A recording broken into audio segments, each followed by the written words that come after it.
bendiga, un nuevo domingo en el cual podemos compartir la palabra del Señor en esta escuela dominical, en nuestro estudio de Apocalipsis, capítulo 18, lección 18A, ¿no es cierto?, que corresponde al capítulo 11 de Apocalipsis. Antes de ir más allá, vamos a tener un momento de oración. Oremos. Padre Santo, damos gracias, Señor, por este tiempo. Damos gracias, Señor, por poder estudiar su palabra. Ayúdanos, Señor, a capturar no solo el espíritu, sino que la intención, Señor, suya a describirnos esta hermosa carta. Ruego, Señor, que podamos nosotros no solo entenderla, sino que también prepararnos a seguir siendo fieles testigos suyos en este tiempo que estamos viviendo.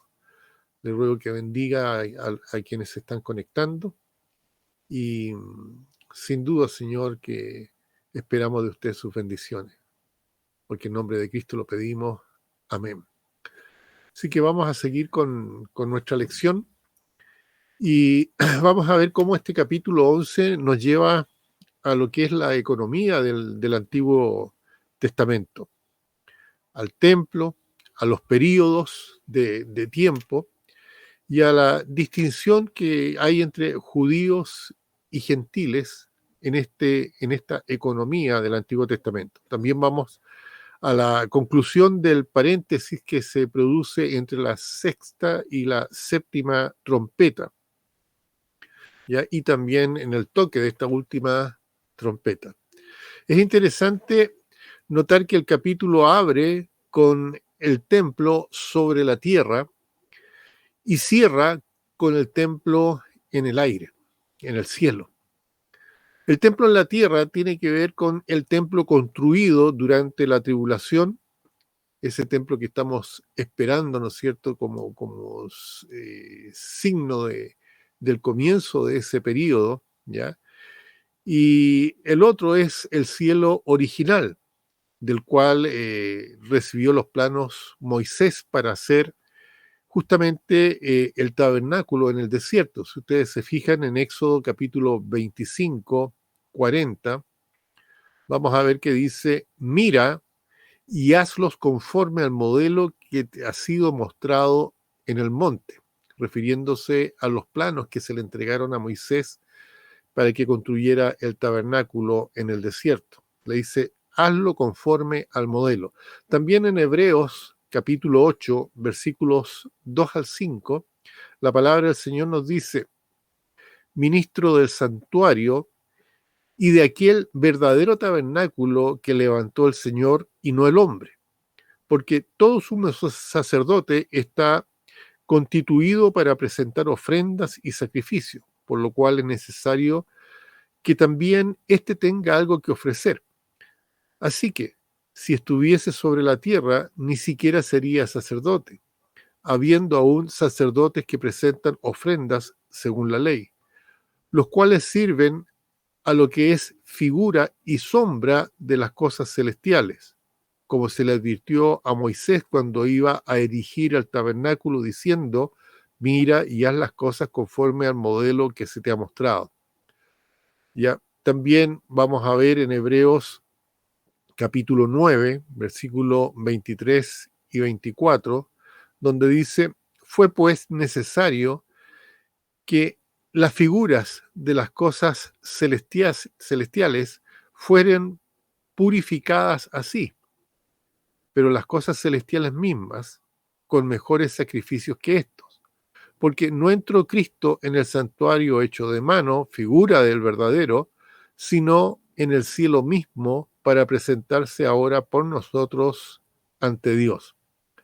Y así que Moisés recibió justamente el plano para hacer las cosas como se le indicaban y que eran una figura del verdadero templo. Cronológicamente, la séptima trompeta nos lleva al regreso de Cristo al final de la tribulación. Este regreso se nos presenta en detalle en el capítulo 19 de Apocalipsis. Allá encontramos el cielo abierto, acá es el templo abierto. Entre el capítulo 11 y el capítulo 19 se nos presentan muchos detalles de la gran tribulación, detalles que de otra manera no serían conocidos. Ahora, las grandes personalidades y naciones que desempeñan sus papeles no habían sido previamente revelados a nosotros, pero en esta sección se presentan en detalle comenzando en el capítulo 12. En esta sección se hace un énfasis en la nación judía, sobre todo en la última mitad de la tribulación.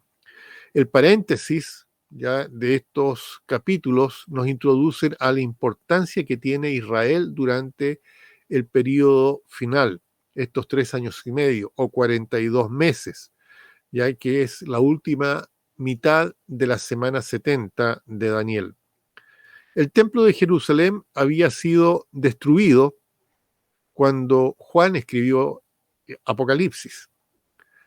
Juan clarifica que otro templo será construido, el cual es un templo que tipifica el completo rechazo de Jesucristo. ¿Por qué? Porque en este templo se rechaza lo que él hizo en la cruz.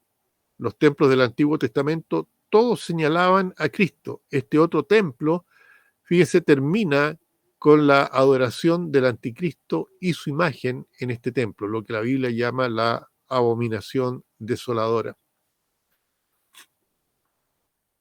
En Apocalipsis 11, versículo 1 y 2 se nos dice: entonces me fue dada una caña semejante a una vara de medir, y se me dijo: levántate y mide el templo de Dios y el altar y a los que adoran en él.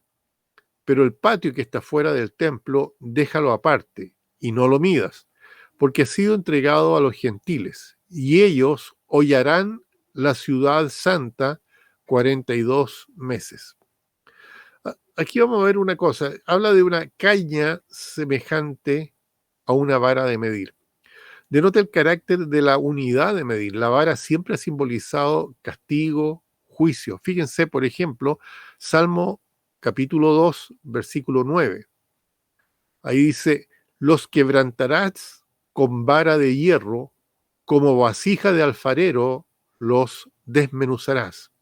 Está ocupando la palabra vara, como les decía, tiene que ver mucho con el castigo, el juicio. En Salmo 23, versículo 4, dice: aunque ande en valle de sombra de muerte, no temeré mal alguno, porque tú estarás conmigo. Tu vara y tu cayado me infundirán aliento. ¿Ya? Tu vara y tu cayado me infundirán aliento. Nuevamente aparece aquí la palabra vara indicando juicio. Y le dice: levántate y mide. Esto indica que Dios comienza a tratar nuevamente con la nación de Israel. Esto está referido a lo que dice Zacarías capítulo 2, versículo 1 al 4, donde dice: alcé pues mis ojos y miré, y he aquí un varón que tenía en su mano un cordel de medir, y le dije: ¿a dónde vas? Y él me respondió: a medir a Jerusalén para ver cuánta es su anchura y cuánta su longitud. Y he aquí salía aquel ángel que hablaba conmigo, y otro ángel salió al encuentro, y le dijo: corre, habla a este joven, diciendo: sin muros será habitada Jerusalén, a causa de la multitud de hombres y de ganado en medio de ella. Y ahí nos vamos a saltar a los versículos 10 y 11 del mismo capítulo, donde se lee: canta y alégrate, hija de Sión, porque he aquí vengo y moraré en medio de ti, ha dicho Jehová. Y se unirán muchas naciones a Jehová en aquel día, y me serán por pueblo, y mostraré en medio de ti, dice, y entonces conocerás que Jehová de los ejércitos me ha enviado a ti. Ustedes pueden buscar también en sus casas, si tienen un tiempito, en el libro de Jeremías, lean Jeremías 31, versículos 38 y 39. Otra cosa que se nos dice en estos dos primeros versículos, habla del templo de Dios. Como le decía, esto indica el sistema del Antiguo Testamento. Fíjese, por favor, en Efesios capítulo 2, versículos 21 y 22. Dice, en quien todo el edificio, bien coordinado, va creciendo para hacer un templo santo al Señor, en quien vosotros también sois juntamente edificados para morada de Dios en el Espíritu. No se olviden, nosotros somos también el templo de Dios. En Daniel, capítulo 9, versículo 27, se dice, y por otra semana confirmará el pacto con muchos. A la mitad de la semana hará cesar el sacrificio y la ofrenda. Después, con la muchedumbre de las abominaciones, vendrá el desolador, hasta que venga la consumación y lo que está determinado se derrame sobre el desolador. Ahí está hablando acerca del templo que va a ser construido antes de que se manifieste justamente el anticristo, un templo que va a terminar sirviendo para los propósitos del anticristo. También habla del altar y se refiere al altar dorado de oración, ¿ya? Hablando acerca del incienso. Siempre se compara la oración con el incienso que se ofrece a Dios. Y aún dice, los adoradores van a ser medidos. Esto nos habla de que Dios realmente se fija en aquellos que le adoran. Después se habla acerca del patio de afuera. Esto excluye todo lo que no, o más bien dicho, incluye todo lo que no pertenece al templo. Estamos hablando que cuando se refiere al patio de afuera no se está considerando ni el lugar santo ni el lugar santísimo. Este patio de afuera es un patio de los gentiles y va a ser entregado a los gentiles. Declara aquí que durante este periodo los gentiles van a dominar ese lugar, pero su dominio está limitado a 42 meses. En Lucas, capítulo 21, versículo 24, dice, y caerán a filo de espada y serán llevados cautivos a todas las naciones, y Jerusalén será hollada por los gentiles hasta que se cumplan los tiempos de los gentiles, o hasta que los tiempos de los gentiles se cumplan.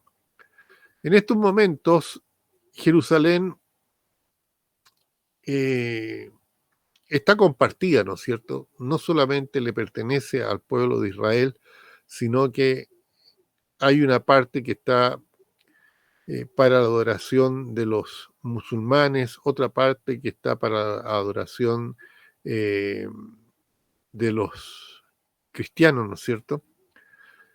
En el fondo, la mayor parte está siendo usada por los gentiles, pero dice que esto va a ser hasta que se cumplan los tiempos de los gentiles. Y se habla de 42 meses. Esos 42 meses se refieren a la última mitad de la tribulación, a los últimos 3 años y medio. Esto se vuelve a mencionar en Apocalipsis 13:5, en los capítulos 11, versículo 3, en el capítulo 12, versículo 6, y se refiere a este periodo también como a 1260 días. En otras partes se habla de tiempo, tiempos y medio tiempo. Todo habla de estos 3 años y medios, ¿ya? Se refieren al mismo periodo de tiempo. Ahora, la tribulación se divide en 2 periodos iguales. Esto lo pueden ver ustedes también en Daniel 9:27, en Daniel 12, versículos 10 y 11, en Mateo 24, versículos 15 al 21. La primera mitad de la tribulación es de carácter global y general, pero la última mitad tiene que ver totalmente con Israel. Su enfoque es Israel.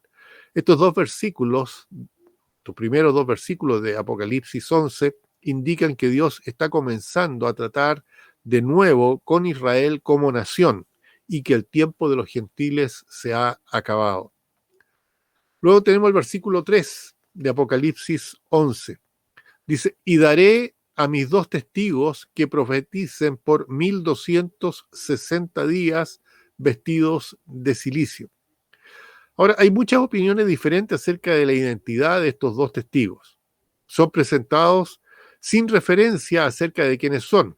Puede que sean 2 testigos desconocidos. Son 2 testigos humanos, sin duda. 2 es el número que se requiere de testigos según la ley. Fíjense ustedes ahí en Deuteronomio 17:6.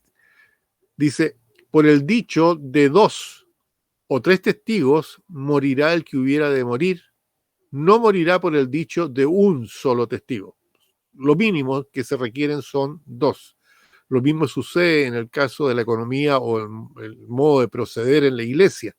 En Mateo 18, versículo 16, refiriéndose a cuando se realiza la disciplina en la iglesia, dice, mas si no te oyere, toma aún contigo a 1 o 2 testigos para que en boca de 2 o 3 testigos conste toda palabra. Da la impresión, por lo que se dice a continuación, de que uno de esos testigos podría ser Elías, ¿ya? Porque su regreso también se profetizó. Ahí en Malaquías capítulo 4, versículo 5, la Biblia dice, he aquí yo os envío el profeta Elías, antes que venga el día de Jehová grande y temible. Algunos creyeron en un comienzo que Juan era Elías. En realidad Juan tenía algunas características de Elías, pero no era Elías. Este Elías está profetizado, ¿no es cierto? Y dice que va a venir antes de que venga el día de Jehová grande y temible. También en Mateo capítulo 17, versículo 11, la Biblia dice, respondiendo Jesús le dijo, a la verdad, Elías viene primero y restaurará todas las cosas. Ahora, el versículo 4 de Apocalipsis 11 dice, estos testigos, ¿no es cierto?, son los 2 olivos y los 2 candeleros que están de pie delante de Dios, del Dios de la tierra. Se nos dice que estos 2 testigos son 2 candeleros que están de pie. Hay una expresión con respecto a Elías que aparece en Primera de Reyes 17:1. Dice, entonces Elías Tisbita, que era uno de los moradores de Galaad, dijo a Acab, vive Jehová, Dios de Israel, en cuya presencia estoy, que no habrá lluvia ni rocío en estos años, sino por mi palabra. ¿Ya? Dentro de las cosas que van a suceder, una de las características de uno de esos testigos es justamente que va a impedir o va, por su palabra, a provocar una gran sequía. Elías también estaba presente en el monte de la transfiguración. Ahora, estos 1260 días, tiempo en el que estos testigos aparecerán, va a ser durante la primera semana de la tribulación, digamos la primera mitad de la tribulación, y testifican hasta que la bestia toma el control completo. Sus ministerios estarán en contraste con el templo reconstruido y toda la hipocresía que va junto con esta reconstrucción del templo. Estos 2 testigos van a predicar el verdadero mensaje de salvación, exponiendo la falsedad del nuevo templo en el que se presenta el orgullo nacionalista, podríamos decir, de Israel. Creo que también ellos van a identificar al nuevo líder mundial por lo que verdaderamente este líder es, el anticristo y dictador del pueblo.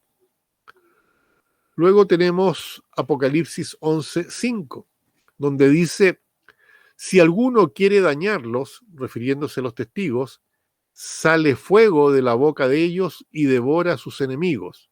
Y si alguno quiere hacerles daño, debe morir él de la misma manera. Estos dos testigos, estos dos candeleros, también se les entiende o se refiere a ellos como dos olivos. Esto está relacionado con la visión de Zacarías capítulo 4. Ustedes pueden leer Zacarías capítulo 4. Ellos están habilitados por el Espíritu Santo para ponerse en pie enfrentando cualquier tipo de obstáculo y dificultad. Estos son dos luces en las tinieblas de aquel tiempo. Ellos van a tener poderes milagrosos y están llenos del Espíritu Santo. Nadie va a poder dañarlos hasta que ellos cumplan con su misión. En realidad, todos los hombres de Dios son inmortales hasta que terminan con su misión, con la misión que Dios les dio. En Primera de Reyes, capítulo 18, versículo 38, dice: Entonces cayó fuego de Jehová y consumió el holocausto, la leña, las piedras y el polvo, y aún lamió el agua que estaba en la zanja. ¿Se acuerdan ustedes cuando Elías desafió a los profetas de Balaán? Dice que pidió, después de que los profetas de este Dios falso estuvieron rogando que cayera fuego del cielo o que su Dios los escuchara, y no pasó nada. Luego Elías pidió que se echara mucha agua en el sacrificio que él iba a ofrecer, y oró, y dice que justamente cayó fuego de Jehová y consumió el holocausto. Y sabemos cuál fue la suerte de todos esos profetas: fueron muertos por Elías. En Segunda de Reyes, capítulo 1, versículo 10, dice: Y Elías respondió y dijo al capitán de 50: Si yo soy varón de Dios, descienda fuego del cielo y consúmate con tus 50. Y descendió fuego del cielo que lo consumió a él y a sus 50. Así como Elías tuvo ese poder en la antigüedad, ahora este nuevo testigo, uno de ellos, va a tener también un poder dado por el Espíritu Santo para incluso matar con fuego salido de su boca a aquellos que son sus enemigos. En Apocalipsis 11:6 dice que, por eso pensamos que uno de ellos es Elías, dice: estos tienen el poder para cerrar el cielo a fin de que no llueva en los días de su profecía. Es decir, una de las características de Elías era de que él oró y se produjo una sequía. Después él oró y Dios nuevamente envió la lluvia. Aquí dice que estos van a tener esa capacidad para producir una sequía durante el tiempo de su profecía. Y tienen también poder sobre las aguas de convertirlas en sangre, ¿ya? Para herir la tierra con toda plaga cuantas veces quieran. Ahora, si uno piensa en las plagas y en el agua convertida en sangre, quien hizo eso fue Moisés. Por eso que muchos piensan que uno es Elías y el otro es Moisés, ¿ya? Ellos tienen poder justamente para controlar la lluvia.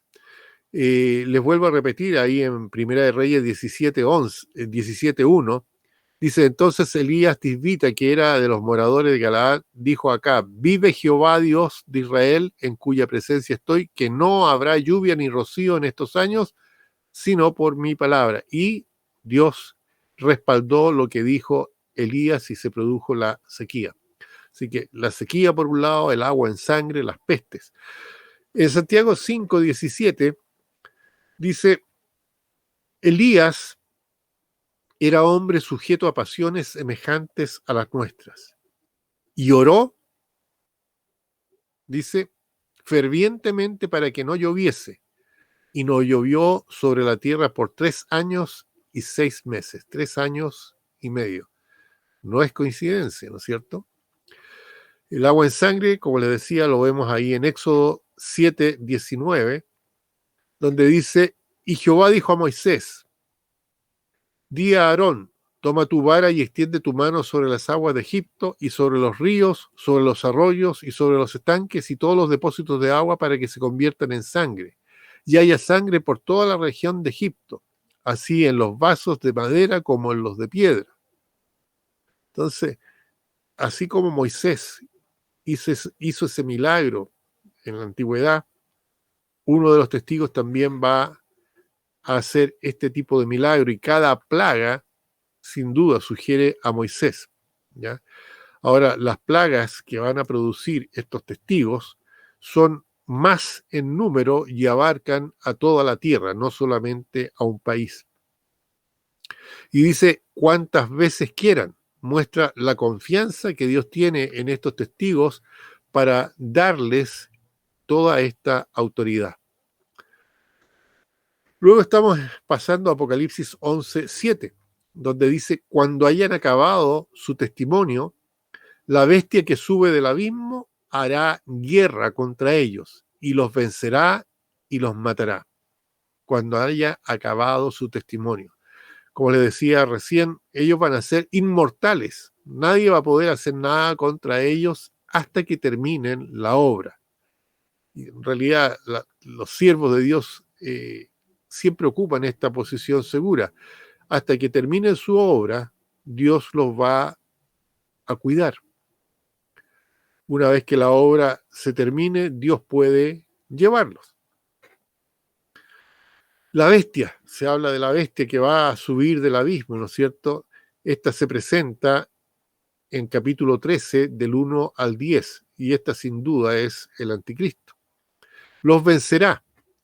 Denota la victoria temporal de las tinieblas sobre la luz. Eso habla también Apocalipsis 13, versículo 4. Satanás, al parecer, tiene la victoria. Ahora los testigos van a cumplir sin duda con el significado de su título. Ellos van a ser mártires.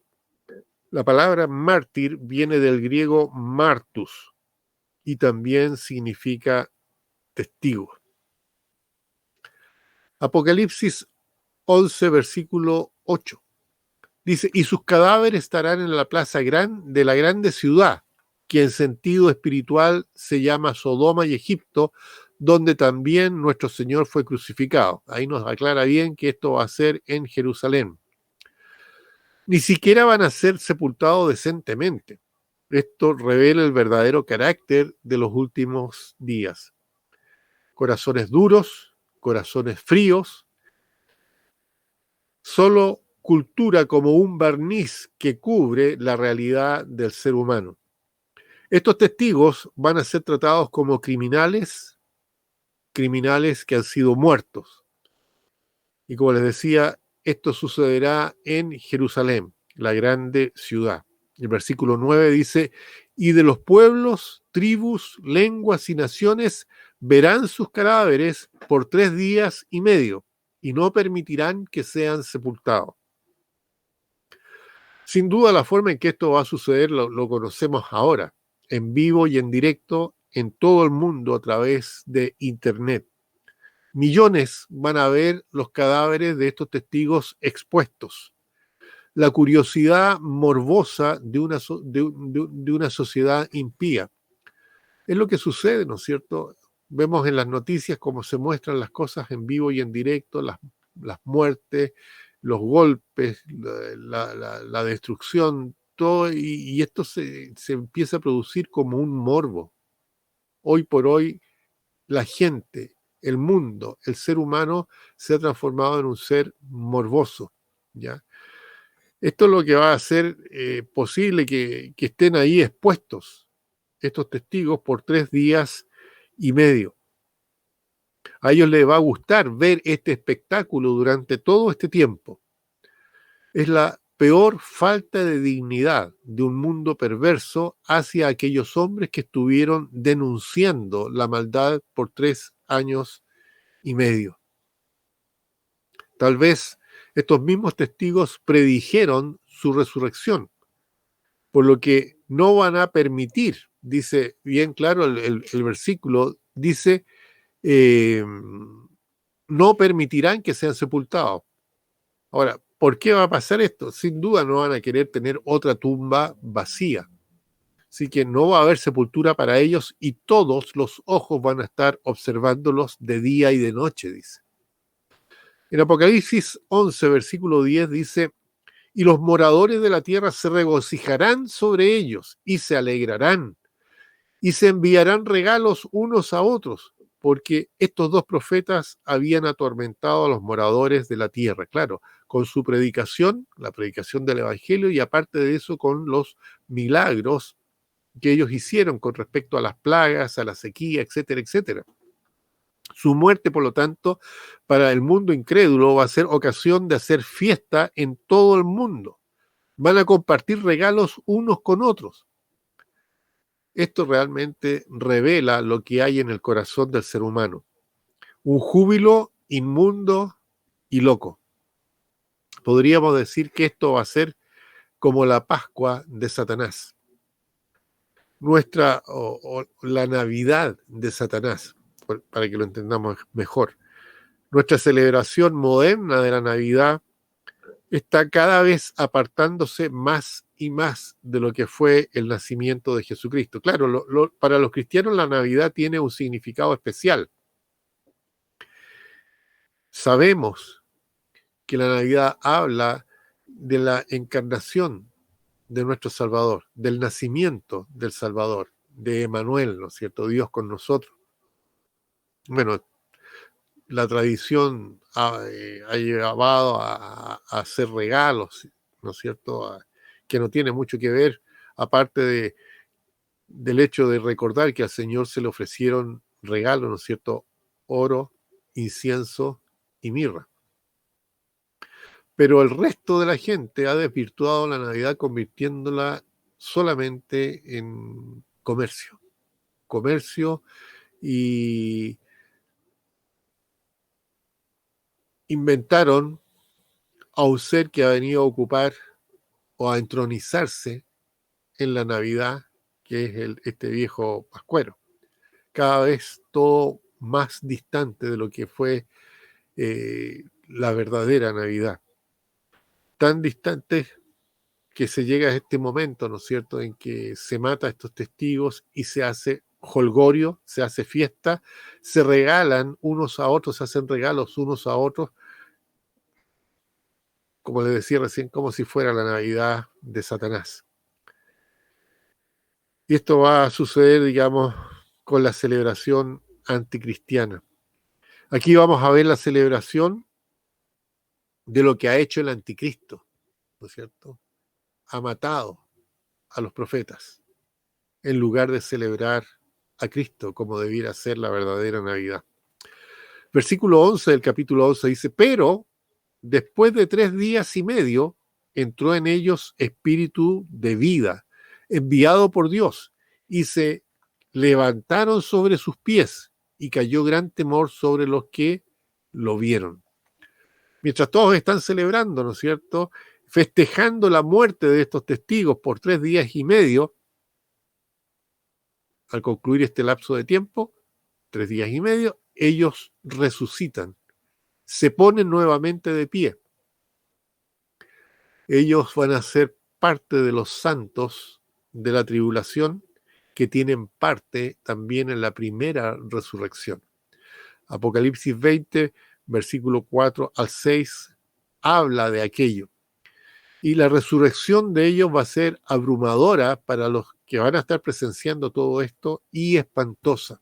El versículo 12 dice, y todos oyeron una voz del cielo que decía, subid acá. Y subieron al cielo en una nube y sus enemigos los vieron. ¿No es cierto? Esa gran voz es la misma que aparece en Apocalipsis 4.1 cuando dice ahí, Apocalipsis 4.1, después de esto miré, y he aquí una puerta abierta en el cielo. Y la primera voz que oí como de trompeta hablando conmigo dijo, sube acá, y yo te mostraré las cosas que sucederán después de esta. Con estas mismas palabras, todos los enemigos de los testigos van a verlos ascender. Imagínense lo que será ver esto en vivo y en directo por televisión. Después tenemos Apocalipsis 11:13, el segundo ay. Está narrado en los versículos 13 y 14, ¿no es cierto? Dice Apocalipsis 11:13, y en aquella hora hubo gran terremoto, y la 10ª parte de la ciudad se derrumbó por el terremoto, ¿no es cierto? Y murieron en número de 7,000 hombres, y los demás se aterrorizaron y dieron gloria al Dios del cielo. El terremoto tan grande en este caso se limita a la ciudad de Jerusalén y mueren 7,000. Esto es al revés de los 7,000 que fueron preservados como remanente en los días de Elías. Este terremoto sin duda es un juicio. Finalmente el versículo 14, que hasta aquí vamos a llegar, dice, el segundo ay pasó y aquí el tercer ay viene pronto. Esto termina con el segundo ay y dice que el tercer ay está por venir, aunque no inmediatamente. Este tercer ay tampoco corresponde a la 7ª trompeta. La 7ª trompeta nos presenta los 7 personajes, los versículos 12 y 13. Los capítulos 12 y 13. El tercer ay comienza en Apocalipsis 12:12, cuando Satanás es lanzado a la tierra. Ya dice, el segundo ay pasó y el tercer ay viene pronto. Vamos a quedar hasta ahí. No se olviden que cualquier pregunta, cualquier comentario lo pueden hacer al WhatsApp de la iglesia, al más 569-997-89620. Así que vamos a esperar sus comentarios o la pregunta que ustedes puedan tener. Vamos a terminar con un momento de oración. Les pido que por favor inclinen sus rostros y cierren sus ojos y vamos al Señor.